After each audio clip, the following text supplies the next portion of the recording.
And we are live. Welcome back to Takes by Fans. We got a great show for you today. As always, we are live every single day at noon Eastern. If you want to watch live, head over to twitch.tv/takesbyfans. If you want to watch but not live, head over to our YouTube channel, Takes by Fans. We post all of our shows and clips of the show there on a daily basis.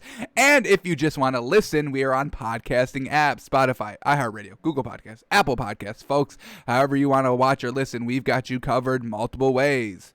Alrighty, today is a big old Sunday, folks. Valentine's Day Sunday, love-filled Sunday, whatever you got going on, we're still here anyway. So a little bit of a shorter show today. All we got really is kind of just breaking down the NBA, going over our stories, doing our Moneymaker classic stuff here. But tomorrow, we are about 75, less than that, 73, 72. We are about, let's just say 70, rounded to 70. 70 days away from the NFL draft, and we got a little bit of work to do, folks. So for the next 70 plus days until the NFL draft, we will be doing player profiles on the draftees. Who's going to be coming into the league, who's going to be on your favorite team come whenever the draft is. I don't know the official date. Doesn't matter. The draft is coming. So we got to get prepared. So every day we will be looking at one prospect, watching film, looking at their stats. So that's what we got for the next 70 plus shows, 70 plus days, whatever, as well doing, whatever we do during the regular week and our regular shows. But at the end of those shows, we will be doing a player a day, getting us ready for the draft, because we will be doing a live draft show, at least for the first round. We may do the second round, maybe third round as well, but we will be going live on that first night of the NFL draft, so that will be very good. Looking very much forward to that. So to get us ready, player a day, looking at some stats, looking at the highlights, breaking down their tape, seeing what teams should be drafting this player, seeing where the player should thrive in, where he should go. So we got that for the next couple of weeks here at Takes by Fans. Looking forward to it. Player a day. Who will we start with tomorrow? Should we say that? Well, we got to start with probably the number one overall pick, maybe Trevor Lawrence. Should we get it started with him? Looked at a little bit of his pro day the other day, but let's see what he was doing in college. So we will start tomorrow with Trevor Lawrence, folks. What better way to start than the number one overall pick, right? All right. So that's what we got upcoming. Let's start the show here with our stories of the day. And folks, these first two, they had my blood boiling all day yesterday. I don't know what is going on, folks. I truly do not know what is going on in this world.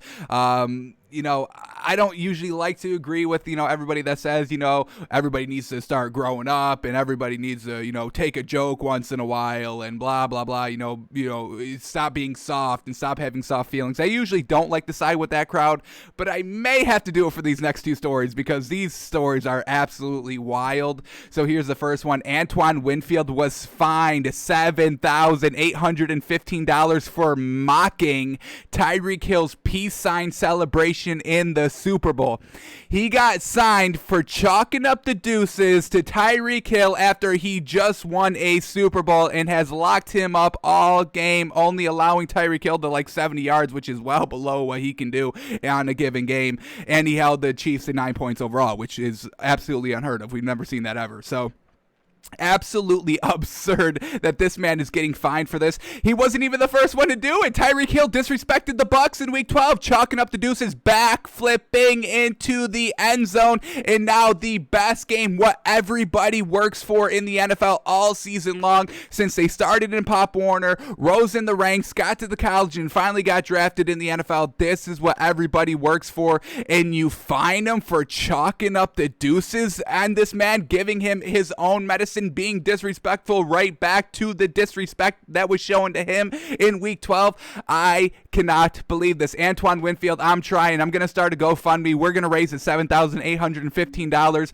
because there's no reason why you should be paying that. This is absurd. Why are we fining? We never fined Tyreek Hill when he did it to them in the week 12 matchup. I don't believe. Anyway, but either way, what are we doing here? You just won the Super Bowl. You just won the Super Bowl and you chalk up some deuces and now you're getting fined for it? Do you, does nobody understand the work and the pressure and the, what words can I use? The pressure, the workload, the determination, all of that goes into winning an NFL game, let alone a Super Bowl, folks. Come on. I cannot believe this man got fined. Luckily, it was only $7,000. I know, these people are making millions, so $7,000 isn't much to this man. But, I mean, still, $7,000 is a little absurd for mocking Tyreek Hill's peace sign celebration. I can't believe it. Mocking. Now we're fining for mocking on an NFL field. All right. All right. And then this one's even worse, folks. So buckle up. Here it is. So we all know the the famous, well, I guess it's now infamous, Tom Brady Lombardi Trophy toss from boat to boat when the man was absolutely schmacked on that boat parade. So we get the daughter, Lorraine Gross, the daughter of Greg Gross, the silversmith who crafted the first one, not even this one, just the first Lombardi Trophy, says that Tom Brady's trophy toss is insulting to her family and she wants an apology. Quote, yo, you have to listen to this video because it's absolutely absurd here. Quote, I didn't sleep for the last 2 nights because of this. I was that upset. She was so upset that Tom Brady, a 10-time Super Bowl participant, the greatest quarterback thrower of a football of all time, who has won 7 of these things. 7. This one's not even special to him. He's like, I'll throw this one in the ocean. I don't give a damn. 7th Lombardi. I've got 6 of these. I don't care about the 7th one. But anyway, back to this. Lorraine Gross is upset that Tom Brady chucked. It's a toss. It's a toss. Let's classify it as a toss. It's not a throw. Throw is one-handed overhead. Toss is underhanded, lightly way up. When you toss something, you toss it all the way up. You kind of give extra play, extra room for the receiving party. That's a toss. You toss it up, and then when somebody grabs it, they kind of do this thing, the start high and then catch it down low into the body. That's a toss. This is a toss, folks. So she's upset that Tom Brady tossed the Lombardi Trophy that her father didn't even make. He only made the first one. So she's upset that Tom Brady threw this trophy 10 feet from boat to boat while celebrating a Super Bowl win. Folks, once again, do y'all not know how much energy and determination and just commitment and sacrifice, blood, sweat, and tears are shed to an NFL season, folks? So yes, if you want to go and toss the trophy that you deserve, that you went out there and won, that is your prerogative, I would say. So this girl is saying that she can't sleep. She hasn't slept in 2 nights because she's thinking of this video. First of all, she didn't even make this trophy. She's piggybacking off of her dad's success, trying to clout chase here. Absolutely despicable, by the way. What are we doing here? She never made this trophy. She was never one of these silversmiths that she's trying to defend. She's talking for all the silversmiths out there, saying that this is truly disrespectful. I cannot believe it with this woman. I cannot take this woman anymore. And what about Gronk? Didn't he use the Lombardi Trophy to hit something and it dented the entire trophy? But we never heard anything about that. Where was she when that happened? Wasn't that disrespectful? I mean, Tom Brady, yes, he threw it, but it was still caught. I mean, there was no damage done to the trophy. Gronk is over here swinging it like a baseball bat and denting the trophy. But she, obviously, that's not disrespectful, right? I don't know. I don't even know why she's going after Tom Brady. I honestly don't know why.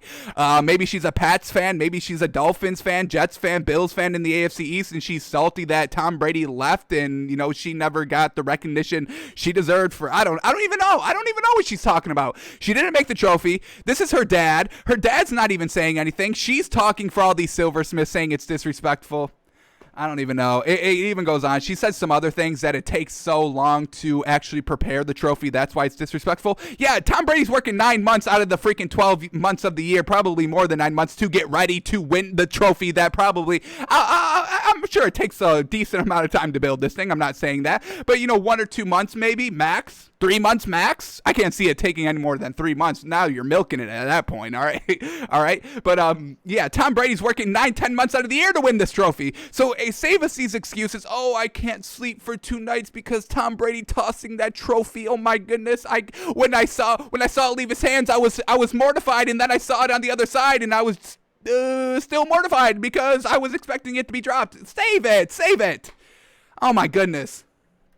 And then I had to go and find this video because I remembered of a celebration, a sports celebration here This one's in Madrid, Spain, soccer championship. They dropped the trophy off the roof of the bus, off of a double-decker bus. They just dropped the trophy, and then the bus runs over it. Could you imagine if that was this girl's trophy? She would have lost her mind. She would have declared war on an entire country. The entire country of Spain would have been under attack if this was the woman's trophy right here.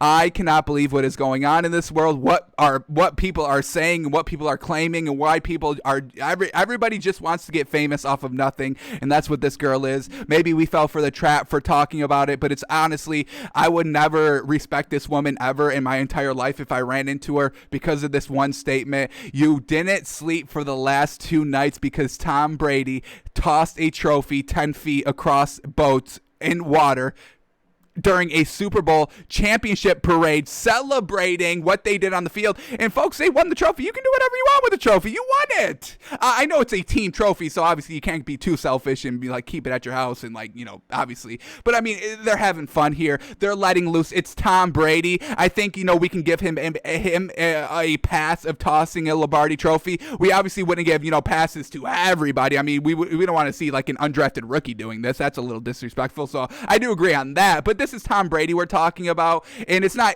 disrespectful in the sense of that she's trying to make it. It's just disrespectful, like, what are you doing? This is like, you're an undrafted rookie, like you haven't proven yourself. What are we doing here? That's the only reason that's disrespectful. But we gotta move on because honestly, I can keep going, but we're not. we're not gonna keep going on that. It's just ridiculous, folks. It's ridiculous. That's what it is. It's ridiculous. All right, let's move on here.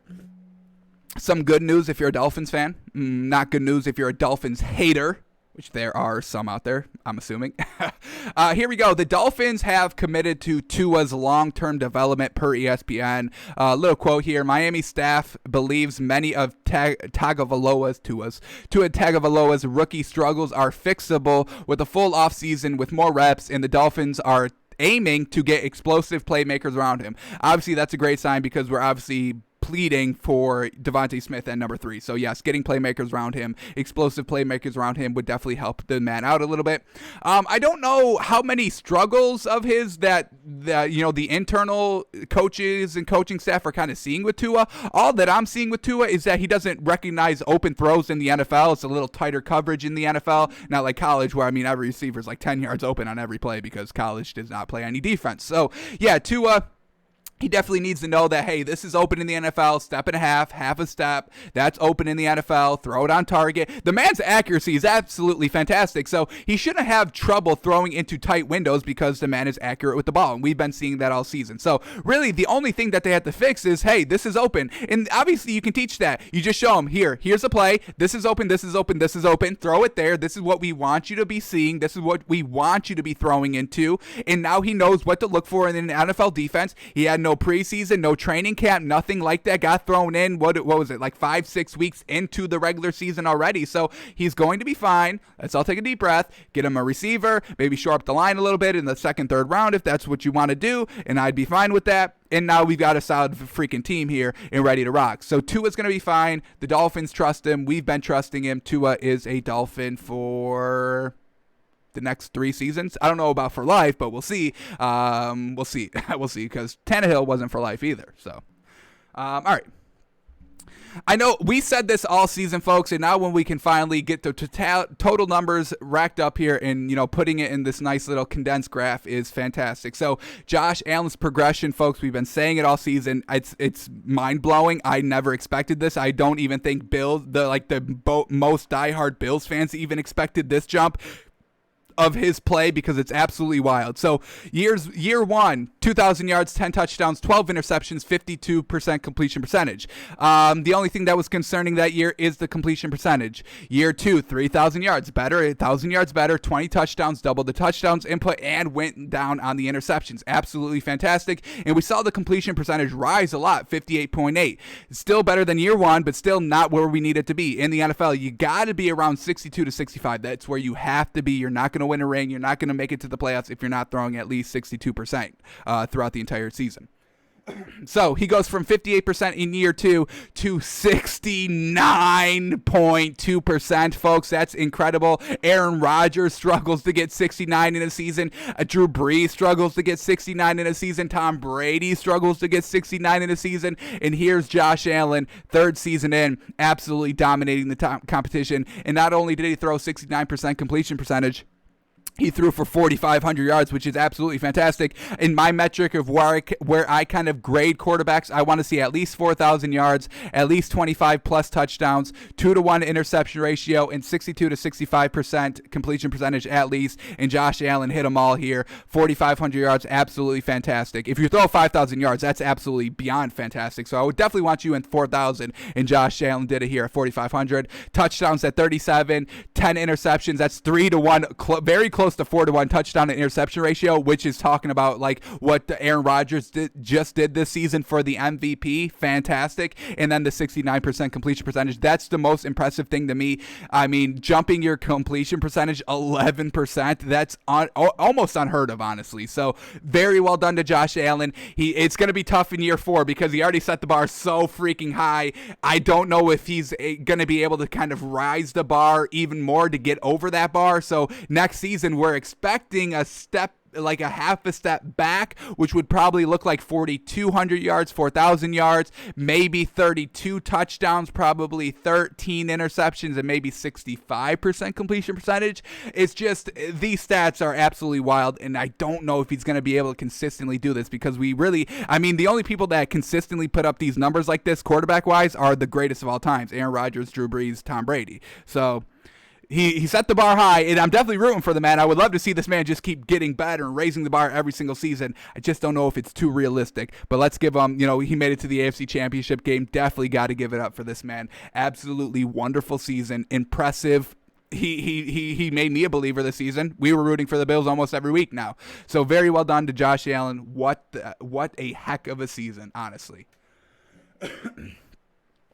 Alrighty, now things are getting interesting. We want the Raiders to keep Marcus Mariota, not Derek Carr, but it looks like they're going to go the other way here. Raiders are receiving legit trade interest in Marcus Mariota, and one of the big teams here is Washington football team. They are, quote, very interested in trading for the Raiders quarterback Marcus Mariota, and I think that would be an actually kind of a great fit for him.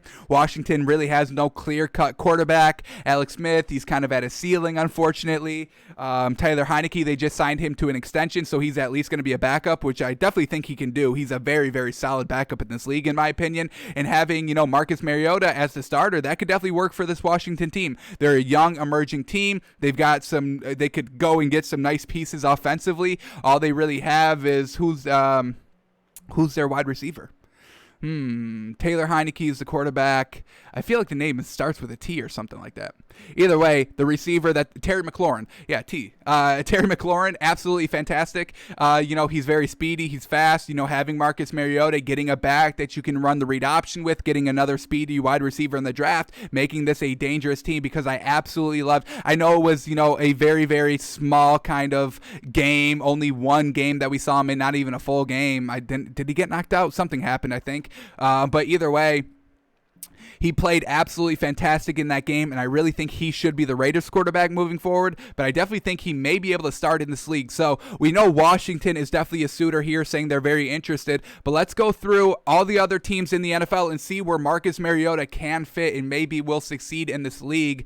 So let's just go through all the teams here. Arizona, they're going to be rocking with Kyler Murray, so not there. Atlanta Falcons is a possibility. I'm a little not certain on what Atlanta's going to do with Matt Ryan. I heard at the beginning that they're going to trade him. Now they're kind of set on keeping him, so I'm not really sure what's the truth there, but I could definitely see Marcus Mariota in Atlanta. I think it would be decent. I mean, they've got so great weapons. Todd Gurley is still decent. Obviously, arthritis in the knees, so he's not going to last long and isn't going to be great probably for an entire season, but he's a solid back, maybe a backup running back, third down back who can still play. He had a decent season this season.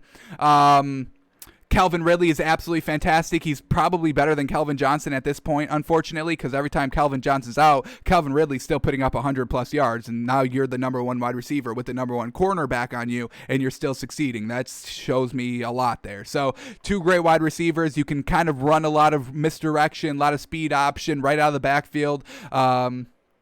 Calvin Ridley so quickly, the slant routes, and then the dual threat of Marcus Mariota. So I definitely see him working in Atlanta's offense. This is where I want Deshaun Watson to go. If I had to, control the league my own self, I play God in the NFL, I put Deshaun Watson on Atlanta. Now, obviously, Marcus Mariota is nowhere near the level that Deshaun Watson is, but I definitely think, 2 steps back, 3 steps back of what Deshaun Watson is, Marcus Mariota, I think he can still succeed in Atlanta. So I would say Atlanta's a decent suitor for Marcus Mariota.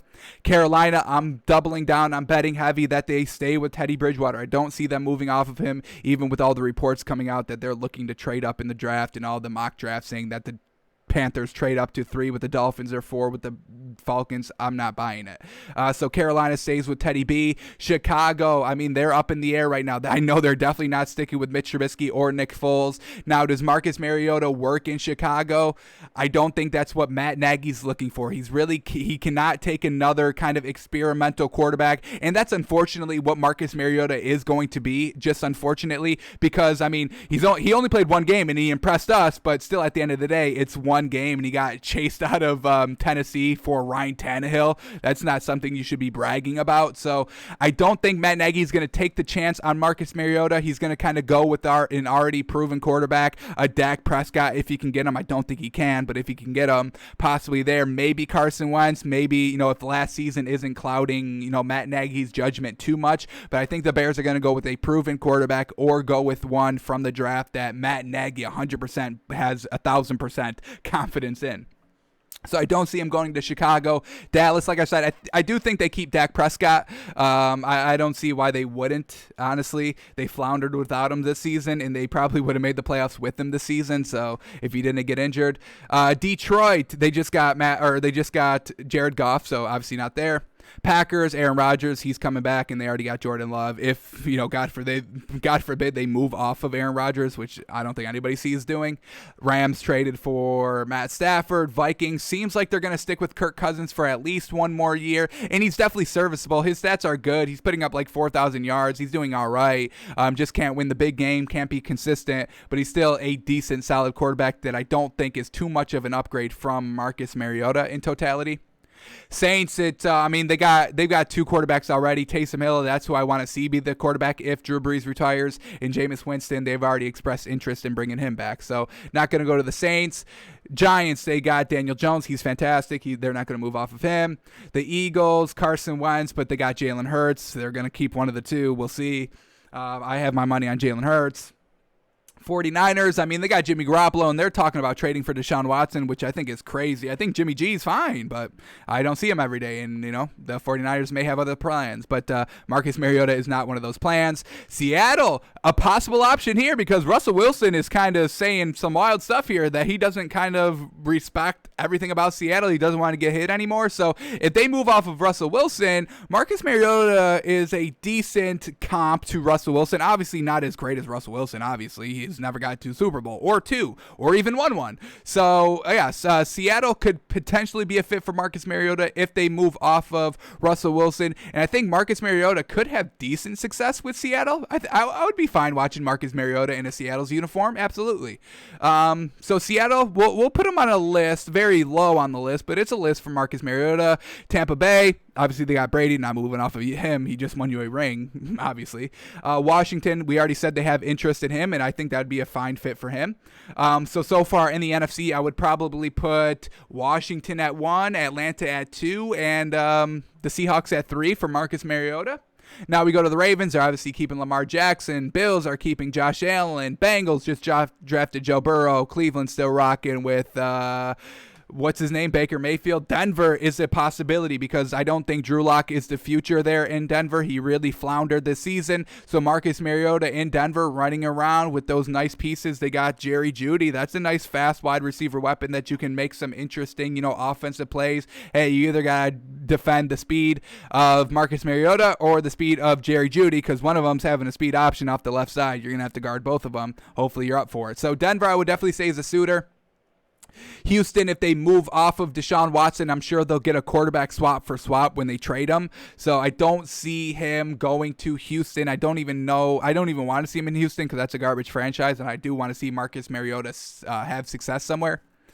The Colts, I don't think he really fits in their scheme offensively. They just kind of want a pure pocket passer. They had Jacoby Brissett, who's not a great dual threat, but he's a decent, maybe below decent dual threat. So that's kind of as far as they kind of want to go with the dual threat option. Marcus Mariota is kind of a heavy dual threat. So don't really see him going to the Colts, and I think they are kind of set on maybe getting Carson Wentz, a strong, nice pocket presence. That's, I think, more of their speed there. Jacksonville, they're getting Trevor Lawrence. Kansas City's got Patty Mahomes. Raiders, that's where he is already, and I do think he should be the starter there. That's the best option, in my opinion, for Marcus Mariota, being the starter for the Raiders. Chargers, they got their man, Justin Herbert. Dolphins have two Patriots. I mean, they just had an experimental season with Cam Newton. Didn't really work out too well. Don't think Billy B can waste another season on another experimental quarterback of Marcus Mariota. Jets, they are either going to draft one or keep Sam Darnold. Don't really see them moving off of Sam Darnold for Marcus Mariota. Steelers, seems like Big Ben's coming back for one more season, but I definitely think he could fit in Pittsburgh working under Mike Tomlin. Once again, they've got great wide receivers. Not a great running game. James Conner isn't the best running back or even top half of the league, top 16 running back in this league. But, maybe that's something they draft in the draft, a first-round pick, go and spend it on that kind of nice running back that you can read option with Marcus Mariota. You've already got the pieces at wide receivers. So I would definitely say the Steelers are a decent suitor there. And then the Titans, he obviously came from there and not going back there. So in the AFC, I would definitely put the Steelers at possibly the best in the AFC.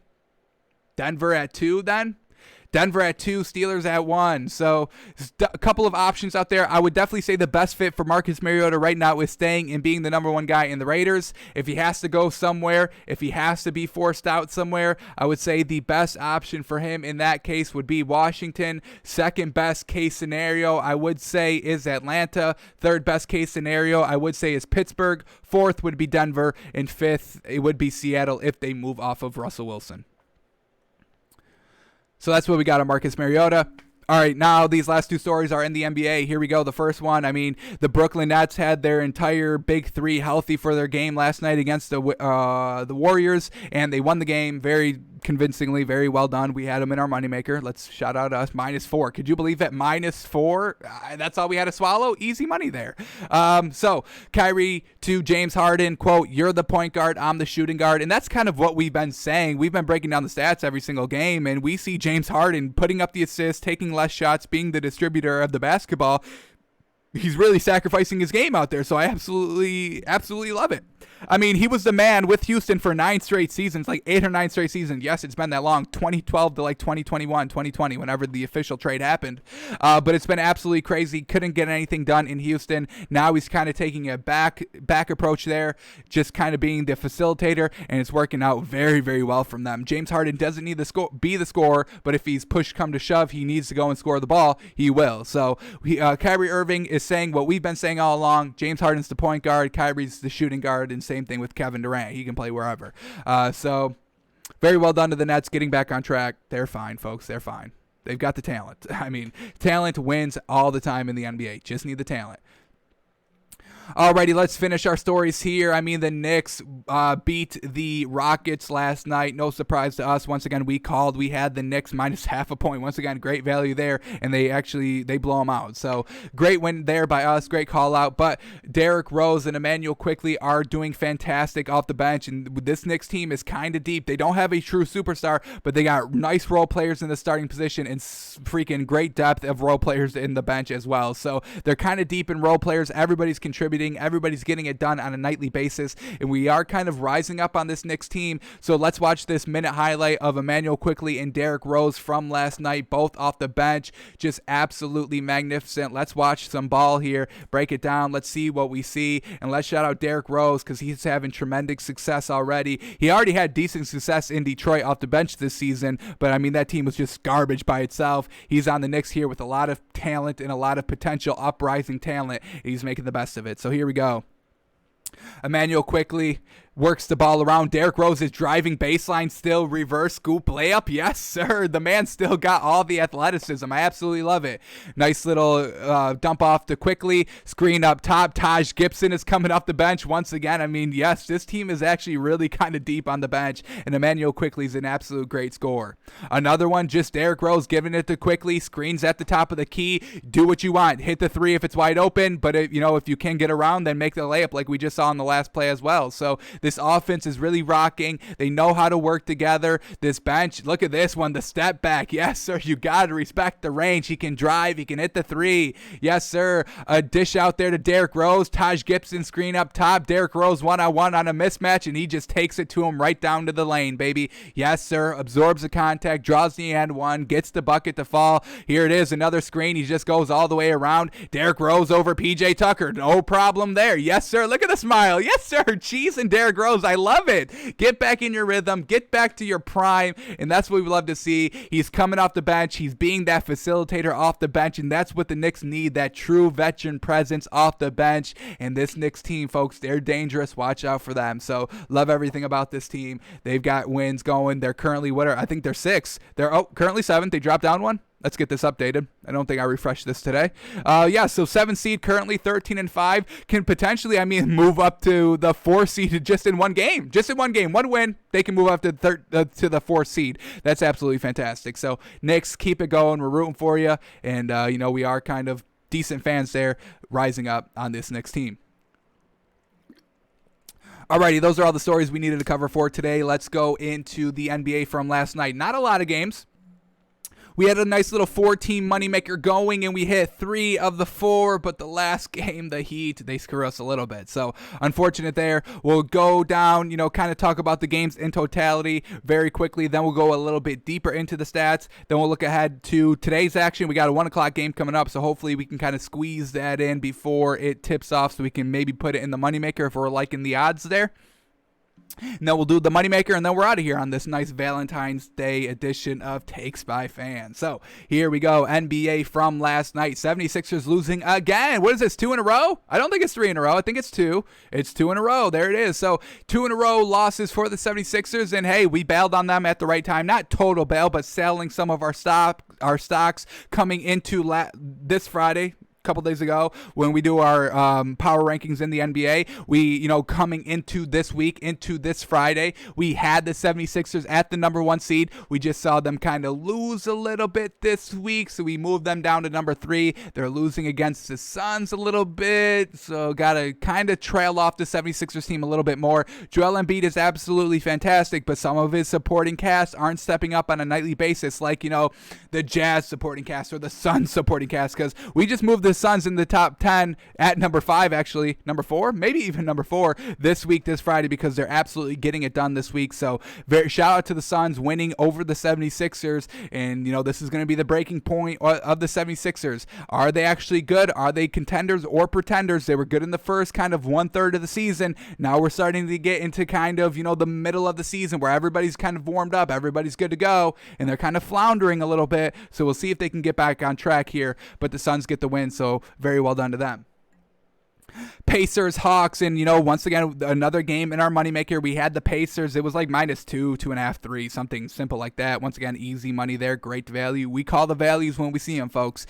We love this Hawks team, but all they really are is just Clint Capella and Trae Young. They need a better third. They got to make a splash at the trade deadline if they want to be competitive. Try to make a playoff push. I currently think they are out of the playoffs. They're number 10 right now, and it's tough. Like we said, this is going to be a tough race for that number 8 seed in the East, folks. Currently the 8th seed right now is the Raptors at 12 and 14. Then 9 is the Heat. 10 is the Hawks, folks. You're going to have to be battling with them. And then you still got the Knicks, in the 7th seed. So it's going to be a little bit tight here. I was thinking about the West. The West is a little bit tighter. I did confuse the East for the West there for a second. But I mean, you still got, 2 or 3 teams deep that are going to be all vying for that number 8 seed. So the Hawks are going to have to try and do something because they are going to have to start beating the Heat and the Raptors if they want a chance at that number 8 seed, which right now, with what they have, don't think they can do it. So Pacers get the win. They can't beat the great teams. They kind of beat the bottom half teams, and that's why we took them last night. We like the Hawks, but, man, they got to start expanding their scoring, expanding their offense, definitely expanding their bench because it's not really great. It's not a great team, unfortunately. Alrighty, Knicks and the Rockets in another game on our moneymaker that we hit absolutely perfectly. Knicks minus half a point. Yes, sir, at home. And what do we say about the Rockets when it's not Victor Oladipo, John Wall, and Christian Wood? We don't like them. They have no Christian Wood, obviously, no Victor Oladipo. So Knicks get the easy win there. This is a deep Knicks team. Cannot wait to talk about their stats because we'll point it out. Alrighty, Nets and the Warriors. Once again, we called this one as well. Nets minus 4. Easy money there. Easy money. What did they win? By 17. They win by 17. So Nets win 134-117. It's just too much firepower to overcome. Yes, they don't play great defense all the time, but when you're putting up 130, 140, 150 points a game, does it care about defense? You're going to outscore them in the end, most likely. So Nets are getting it done. Kyrie is the shooting guard. James Harden is the point guard. And Kevin Durant is just the wild card, baby. So Nets get the win 134-117. Steph just cannot do it all himself. We'll see how his supporting cast stepped up. And then the Jazz and the Heat. Jazz, this is the one that broke us a little bit. We were betting on the Heat. They were getting +6. We thought it was great value, but this Jazz team is just so darn good. Doesn't matter. +6, +10, +20. It wouldn't have even mattered. You would have lost.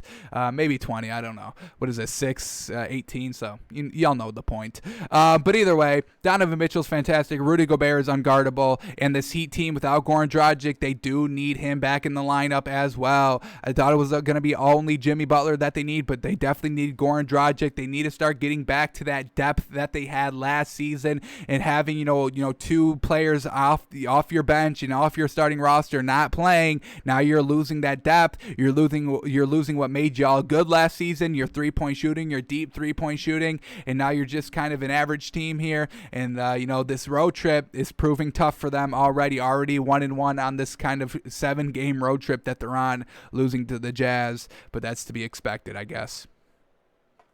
All right, let's go a little bit deeper into these stats. Let's go back to the Suns into the 76ers game. We'll start with the Suns since they won. Here we go. Chris Mother-loving Paul, folks. Gosh darn, I cannot.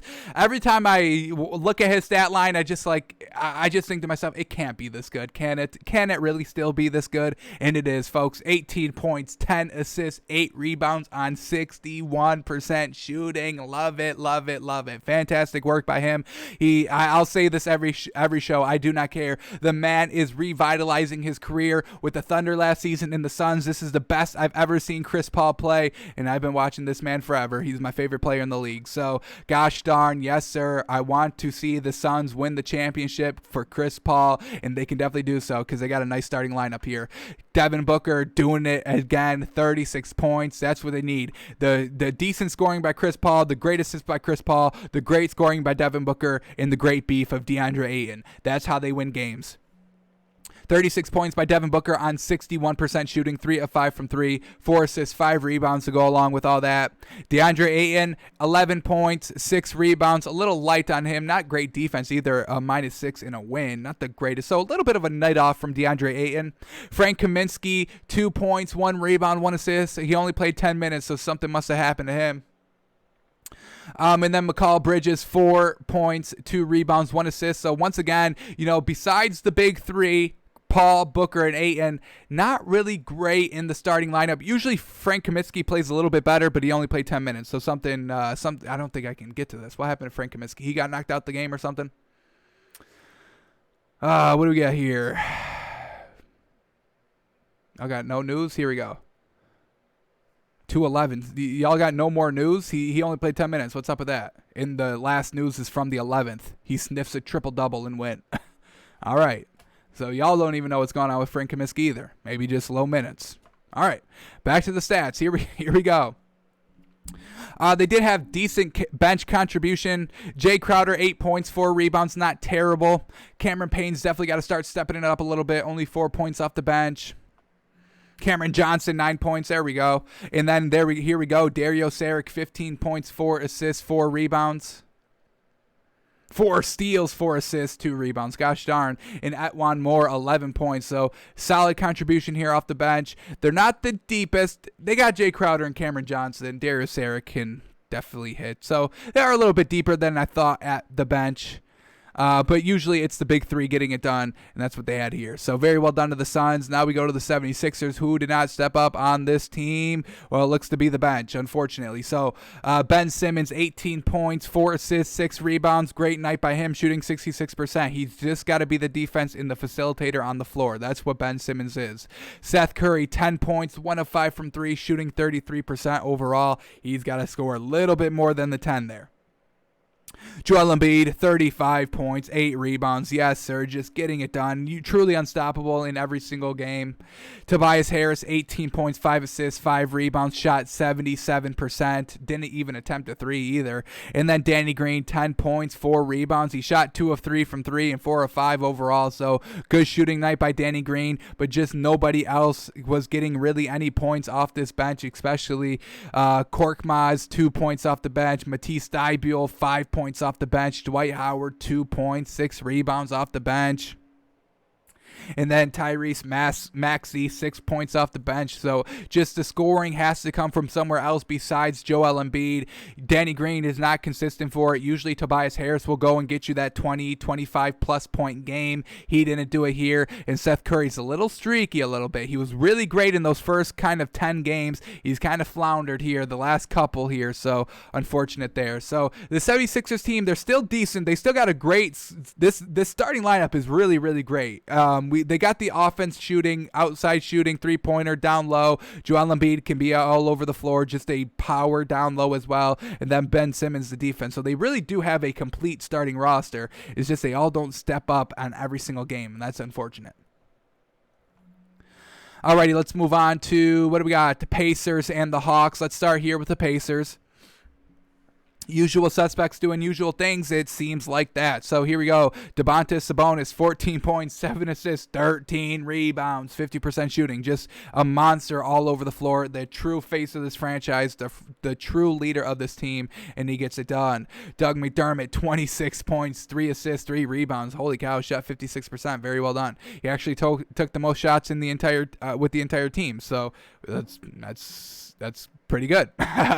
Miles Turner, 19 points, 10 rebounds. Very well done. Justin Holiday, 15 points. Yes, sir. Malcolm Brogdon, 18 points, 8 assists, 6 rebounds. Yes, sir. I mean, when this starting lineup is all on, they're pretty damn good. They just can't beat the great teams consistently, and that's where, it starts to get a little unfortunate. Great contribution off the bench by Aaron Holiday, 18 huge points off the bench. And let's shout out TJ McConnell off the bench, 6 points plus 12 assists. So, just absolutely fantastic. We see he was a plus 32 off the bench in 32 minutes of play. So great defense, great facilitator, getting up the points as well. Very well done to the Pacers team.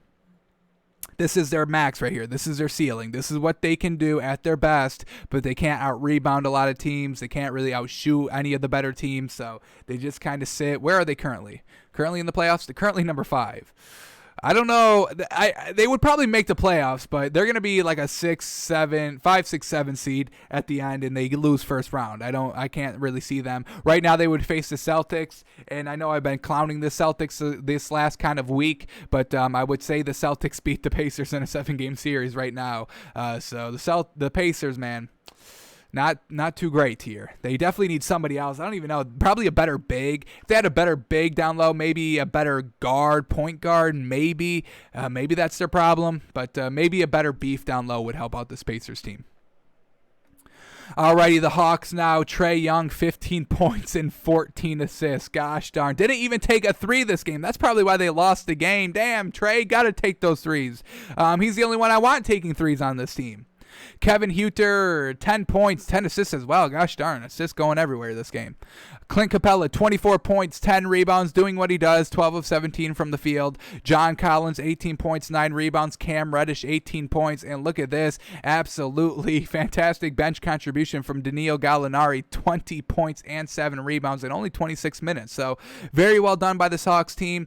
They really only have that one great bench player in Danilo Gallinari. Everybody else is kind of trash here off the bench, and that's why we're not big fans of this Hawks team.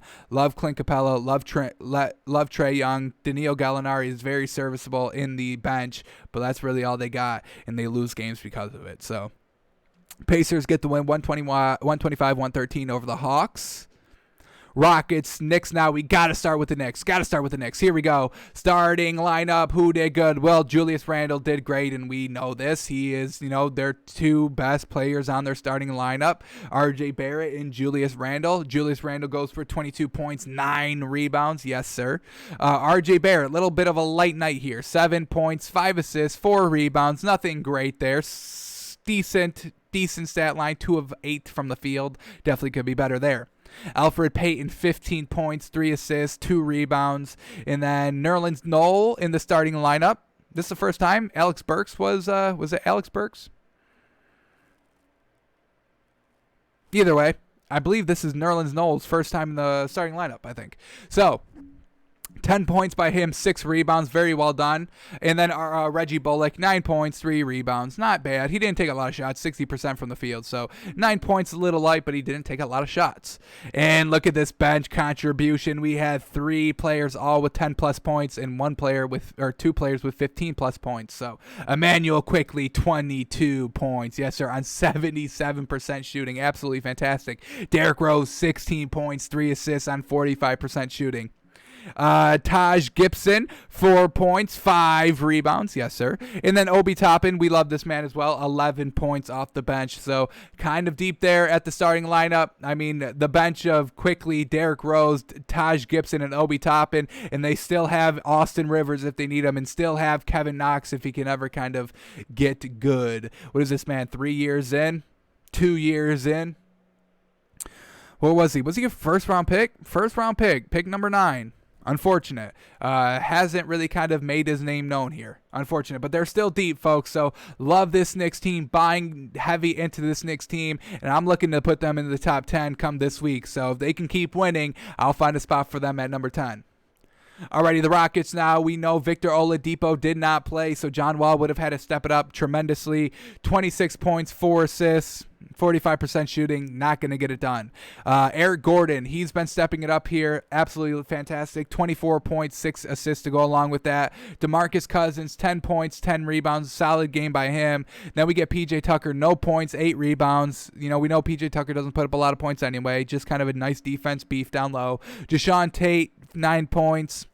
Sterling Brown, 11 points off the bench. David Waba, 11 points, 4 rebounds off the bench. So they just need that other score. They need DeMarcus Cousins coming off the bench because they really don't have any great bench pieces when everybody's out. So you lose Eric Gordon off the bench. You lose DeMarcus Cousins off the bench. And now, you got to rock with everybody else. Daniel House Jr. putting up no points off the bench. This game is absolutely pathetic. 0 of 8 from the field. You cannot be doing that. So not reliable here. And we have barely seen, I think we've seen like 6-7 games of not even that many yet. Probably 5 or 6 games of John Wall, Oladipo, and Christian Wood all playing together. And it's great when they are, but when one of those 3 are out or 2 of those 3 are out, they cannot win games, and it's unfortunate. So that's why we fade the Rockets, and we are proven right mostly every time, honestly. All right, final 2 games to go over. Here we go. Nets and the Warriors. Let's start here with the Nets. Durant, 26 points, 6 assists, 5 rebounds. What would you expect, Dallas? Obviously, he didn't shoot well. 42% from the field. Not the greatest, and 1 of 6 from 3. Definitely not great, but still got the 20 points. Joe Harris, 15 points, 50% from the 3, 55% from the field. Yes, sir.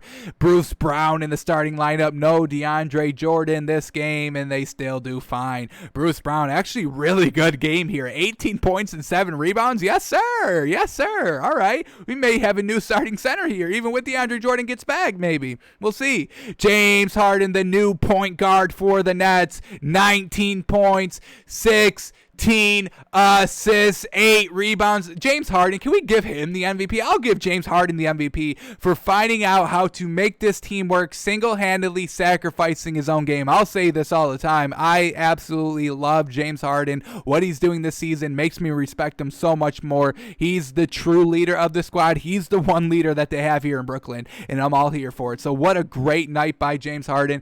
19 points, 16 assists, 3 steals, 8 rebounds, 1 block to go along with that. Fantastic work out there. 5 of 8 from 3 as well. Absolutely beautiful. Kyrie Irving, 23 points, 4 assists, 5 rebounds, shot 58%, took 17 shots, second to Kevin Durant with 19 shots. That's exactly what you want from this team. Kyrie, Kevin Durant taking all the shots, James Harden being the facilitator, Joe Harris getting free buckets because it's just so much to guard, free buckets for Bruce Brown down low because everybody's on the perimeter guarding, and then James Harden making all those plays happen. This is the team. Oh, and they're also deep. Did we also forget that? Because look at this bench contribution. Even with everybody in the starting lineup scoring 15 or more points, we still had some great bench contributions as well. Timothy Luwawu-Cabarrot, 8 points, 6 rebounds, great night. Jeff Green, 14 points, 6 rebounds, great night. Landry Shamet, 8 points, 4 assists, decent night. Tyler Johnson, 9 points, decent night. So you're still getting players off the bench putting up solid points. I mean, obviously we want to see you with 10 double-digit points, but 8, 9, I'll give you that, especially with Kevin Durant and James Harden and Kyrie Irving. Not a lot of points to be had between everybody else, and they still are finding ways to get it done. So 134 points scored, everybody getting it done. Shooters will shoot, shooters will score, scorers will score, and when you got the facilitator like James Harden, he makes everything work. Alrighty, let's go to the Warriors now. Steph Curry, 27 points, 5 assists. Yes, sir. 2 of 9 from 3, so definitely very light on him, but 10 of 17 from the field. So not terrible overall. Still, the main leading scorer. Nobody else can get 20-plus with him, unfortunately. Kelly Oubre Jr., 17 points, 10 rebounds. Very, very solid night by him. Definitely could have scored more, obviously. 40% from the field, 1 of 5 from 3. So definitely could have gotten a little bit more points, and that's what they need Kelly Oubre to do. He needs to be the Klay Thompson. He needs to go and get you 25 along with Curry, who will go and get you 25+. So that's what Kelly Oubre needs to do, and he hasn't really been doing it all season. Now, this contribution here is still good, it's still solid, it's still needed, but we need somebody else to step up the scoring because you already had Draymond Green, who's not going to put up 10 or more points, so that's already a lot of lost scoring there. They're not that deep on the bench, really on a game-to-game basis. They had decent contribution here off the bench, but really on a game-to-game basis, they're not doing this. So Kelly Oubre Jr., you have to be scoring 25-plus points. You have to. Juan Toscano Anderson getting all the love here. 8 points, 4 rebounds. Very solid. He's just started in the starting lineup. I think he's got like 4 or 5 starts under his belt already. And Andrew Wiggins finishing off here in the starting roster. I mean, he's always solid. I absolutely love everything about his game here. 17 points, 2 blocks, 2 steals, 2 assists, 3 rebounds. Now, he didn't shoot great. 1 of 6 from 3, 47% overall. So, obviously, he can get better, but he's really been the second most solid, consistent player here besides Steph Curry. So we definitely are not knocking Andrew Wiggins, but Kelly Oubre Jr. needs to step up. He's got to be 25-plus points a night. He has to be. They need another score. They're just not getting it done in the points. Alrighty, let's move on to the last game of the night, the Heat and the Jazz. Let's start with the Jazz. Love this Jazz team. Number 1 team in our power rankings. Absolutely fantastic. Donovan Mitchell, 26 huge old points, 2 assists, 3 rebounds, and he took 12 threes, 3 of 12 from 3. So definitely not a great night by him, but hey, still able to get it done. Rudy Gobert, 16 points, 12 rebounds. I mean, I'm going to be done announcing this man's stats on a daily basis because we know what he's going to do. 15-plus points, 12 rebounds, solid night, pick and roll is unstoppable, good defense if it's not on the perimeter. He's so freaking consistent. I think he's the only consistent player in this league. I think every game of this season is at least 15 points and 12 rebounds, at least. I don't think he's ever had a down game below that. Unfortunately, Donovan Mitchell missed like 3 games this season, so he would probably be the second most consistent player in the league. So Very well done. Everything about this Jazz team is just so good. Joe Ingles, 8 points, 6 assists. Little light on him. 1 of 5 from 3, so definitely, he can be better than that. We know that. Royce O'Neal, 8.7 rebounds, just being a nice beef down low. That's what makes this team so great. And then Bojan Bogdanovic, 19 points on 54% shooting. 2 of 6 from 3. Not bad at all. And 6 rebounds and 3 assists to go along with it. Now their bench, oh yes sir. Not a great bench night, but hey, they didn't even need it. So Derek Favors, 6 points, 5 rebounds. Our 6th man of the year, a little bit of a light night by him. 11 points, 5 assists, 4 rebounds. Shot poorly all night. 2 of 9 from 3, 4 of 15 from the field. So not great. Georges Niang ended up playing. He was a game time decision. We didn't think he was going to play, but he did. So shout out to that man. 14 points, 5 assists. Yes sir, on 55% shooting. So very well done. And Mike Conley didn't even play, folks. So there you go. Jazz can get it done.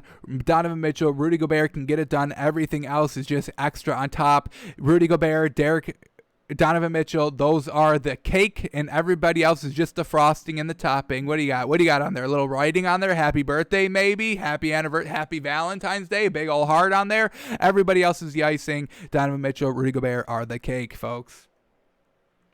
And then the Heat. All right, what happened here? Who did not step up? Well, let's go top down. Here we go. Jimmy Butler, 15 points, 5 assists, 8 rebounds.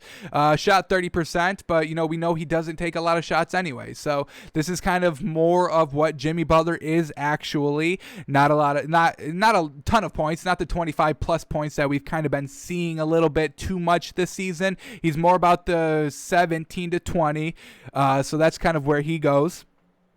And they still win because of it. I mean, that's his game. So, Kelly Olynyk is still in the starting lineup here. 7 points, 10 rebounds. Solid there. 0 of 4 from 3, unfortunately. Usually, if you can get him stretching the floor with the threes, you're looking pretty good. That's why he's good off the bench. Not so great in the starting lineup. Bam Adebayo, 14 points, 6 assists, 10 rebounds. Very well done, Bam Adebayo. Duncan Robinson, man, this man is not stepping up at all. 8 points, 5 rebounds. He only took 6 shots, but he should be taking more. They need more points coming from somewhere. They need Duncan Robinson to really commit a lot of more points than 8 points. That's not going to get it done. Kendrick Nunn, leading scorer of the squad, 23 points and no assists. Whoa. 23 points, no assists at the starting guard position. All right, he did have 3 steals and 3 rebounds, so we'll give him a little bit of a break in 4 of 9 from 3. Not bad either. Tyler Hero, 12 points off the bench, 6 assists. He came off the bench, but he still played 32 minutes, so he's got to step it up a little bit more. He's very streaky himself, unfortunately, so without Goran Dragic, Tyler Hero really has to step up his game even more, and he hasn't really been doing it, so unfortunate there. I would really try to maybe switch around this lineup. You cannot be having Bam Adebayo and Kelly Olynyk on the starting lineup together. I just don't think it works, man. I really don't. It's tough because who are we going to put at that other forward position? You really can't put Tyler Hero at that second forward. He's not very beefy enough for that. Duncan Robinson, you could put him at the forward and then put Tyler Hero at the second guard at the 2, but you got to try and do something here because I don't know how long Goran Dragic is going to be out for. He's not with the team right now. Not sure what that's about, but they got to start doing something because they're slowly, not totally, but slowly losing their shot here in the playoffs. Yes, they started to get back on track, but, they're on a 7-game road trip that's 2 games deep, so they got 5 more games. If they lose all five of those games and start 11-20, I don't know if they'll be able to kind of try to keep up pace of that 8th seed. So Heat have to do something here because this starting lineup is not getting it done with Olynyk and Adebayo in the starting lineup together. What else do we get here? Max Struss, 15 points. Never even called this man's name. So, hey, maybe they're even deeper than we know. Max Struss getting it done. 3 of 6 from 3, 66% overall. So not a bad night by him. But they gotta get good contribution from either Duncan Robinson or Tyler Hero on a consistent basis. And until that happens, they're not going to be winning games, especially with Goran Dragic not in the starting lineup. Alrighty, that was all the NBA from last night, so let's end the show here with our moneymaker. For the last 2 days, we have put in 4 team moneymakers, and we've hit 3 of the 4 on both of those days, so we're going to update these lines. A lot of games to choose from, so let's actually preview these games first, and then we'll look at the lines. We do have a game tipping off at 1:10 on NBA TV, Celtics-Wizards, so, we'll try to get that into our moneymaker if that's good value, but there's also primetime games on nationally television, too, so don't worry here. 7:30, Blazers and the Mavericks, 2 trending up teams. Mavericks, have they found their footing finally? What are they on? Are they on like a 7-game win streak? Or did it get broken up? It was like a 5 and a 2. They are currently 4-game win streaks. So very well done to them. They're getting it done. They're getting kind of back on track where they were last year. So we're all in on this. And this Blazers team has been absolutely cooking without CJ McCollum and Nurkic. So Damian Lillard stepping up even more. Gary Trent Jr. stepping up even more. Derrick Jones Jr. If he steps up a lot more, this is going to be a dangerous team. So we'll see what happens tonight. And then the primetime game, 10 o'clock, Lakers, Nuggets. This is going to be a good one. Nuggets, I think they're struggling a little bit. Have they dropped 2 games? Oh, no, they've won 2 games. All right. So not struggling. Yeah, so this is going to be a good one. Nuggets, Lakers, ESPN, 10 o'clock. What can Jamal Murray do? It really just depends on him. If he's going to put up the 25-plus points, they'll probably win the game, but he hasn't been that consistent all season. Alrighty, now let's refresh these lines. Let's see what we get. Let me go here. Actually, let's see what we can do. Does the score, do they even have a website? Let's see. Would it be mobile, obviously, but the score, let's see what their website is. I love this app. I would definitely download this app if you look at sports for, stats and update scores, whether you use ESPN or whatever you use. I definitely recommend the score. Great app, and they are very, very up to date on their outs and game time decisions and all that. I like to shout out the NBA Fantasy Labs on Twitter if you know the show. I do kind of shout them out a lot, but they've been letting us down a little bit. Not really up to the date, and we're getting a little bit more up to date with the score. So I would definitely recommend this app. Oh, this is perfect. This website's perfect. Okay, hang on. All right, let's see. Click around. Can we go to... Oh, they don't got the injuries here. They don't got the outs. Okay, now, all right. See, maybe the website isn't that good. We get no outs? Are we serious with this? Unfortunate. Let me bring it up on the app. I'll show y'all. I'll show the camera. So you click on it. If y'all can see this, I don't even know if y'all can see that, but yeah, there it is. And then, you swipe at the top and you can go to injuries and then you see who's out. And then it says out, game time decision, whatever it is. So that's why we like to score. So use it if you want.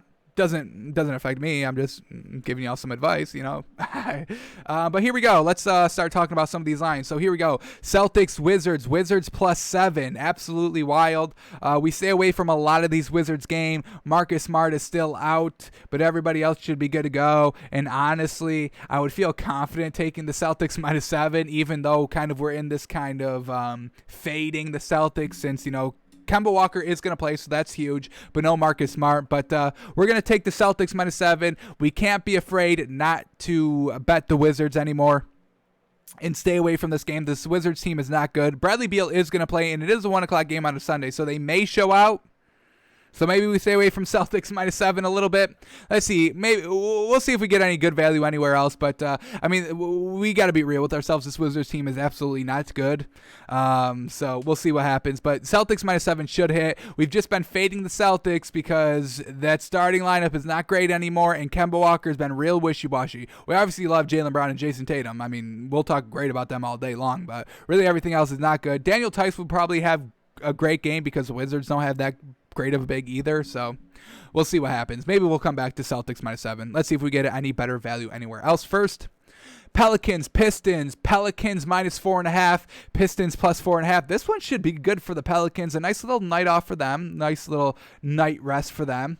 Everybody good to go on this Pelicans team. Josh Hart is a game time decision.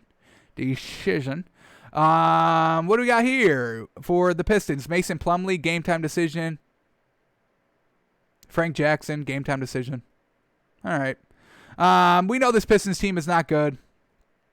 they've got no real great big, so Steven Adams and Zion Williamson really should be eating all down low. So yeah, let's take the -4.5 for the Pelicans. We'll be buying the Pelicans a little bit more now. Yeah, let's get this 4.5. We'll swallow the 4.5. This Pistons team is not good. They're like the Wizards, folks. Really not great. They'll beat the real great teams. The Pistons will, but then they'll lose against the worst team in the league. So Pelicans -4.5. I think is solid value there. Timberwolves, Raptors, T-Wolves +8, Raptors -8, and didn't they just face the other night? This team just faced the other night? This little mini series going on. Let me see.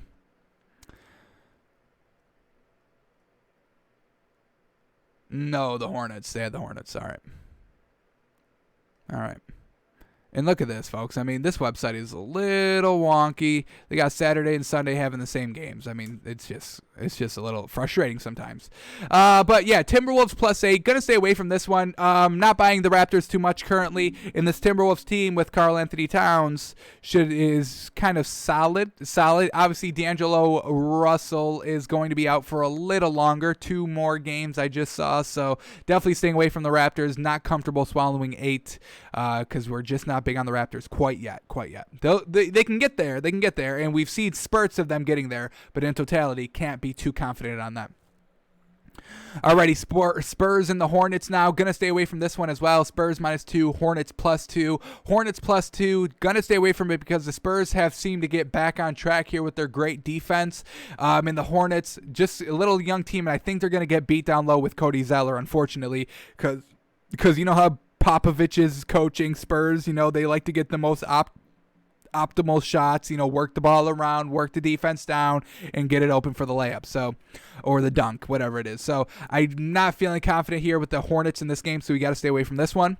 Blazers, Mavericks on television. Blazers +5. Oh, we may find our first one of the night. Our first great value. We'll see. Blazers +5 is definitely calling out to me. Let's make sure everybody's good to go. Rodney Hood is a game time decision, but that's the only one that's a big question mark, really. And the Mavericks, they are all good to go. So I think this one's going to be competitive. I don't know who's going to be able to handle Porzingis down low. It's going to be a little interesting there. Enes Kanter's going to have a night himself, hopefully. But I think we're going to take the 5 here with the Blazers. They've been streaking a little bit. So have the Mavericks. But I really love the heart and the hustle of this Blazers team on television as well. Maybe Damian Lillard plays a little bit better now. So maybe even better than, what we already know of him because he's been playing great, so far this season. So Blazers +5. We're going to take this as well. Bucks Thunder, Bucks -11.5. No, thank you. No, thank you. Too much inconsistencies with this team. And then the Thunder +11.5. There's nobody great on that team. Shai Gilgeous-Alexander's their best player. Gonna definitely stay away from that game. Too high of a spread for me. Magic, Suns -10, and I like it, but once again, just a little bit too much to swallow, especially if Suns on a back-to-back. So going to stay away from that one. Lakers, Nuggets, Lakers -3. Ooh, all right. Now, this one's a little interesting to possibly take. Let's make sure everything is good to go for this Lakers team. Anthony Davis and LeBron just played the other night. They're both game-time decisions, but I'm assuming they'll play. Nuggets, what do we got out? Jamal Murray, game time decision. PJ Dozier out. Gary Harris out. Will Barton out. Couple of big outs from them. Anthony Davis should be able to lock up Jokic. We just saw this when they last played. They just played, didn't they? Because we looked at their playoffs from last season, and the Lakers won 4-1, just having no trouble locking up Jokic. So let me look back at their last meeting right here. Can I get to the Lakers quickly? Just want to see what the Lakers' schedule was, because I think they just faced this week at some time. I may have to look it up on the Score Mobile because it goes a little quicker this way. Let me quickly. Nuggets, Lakers. When did they last face?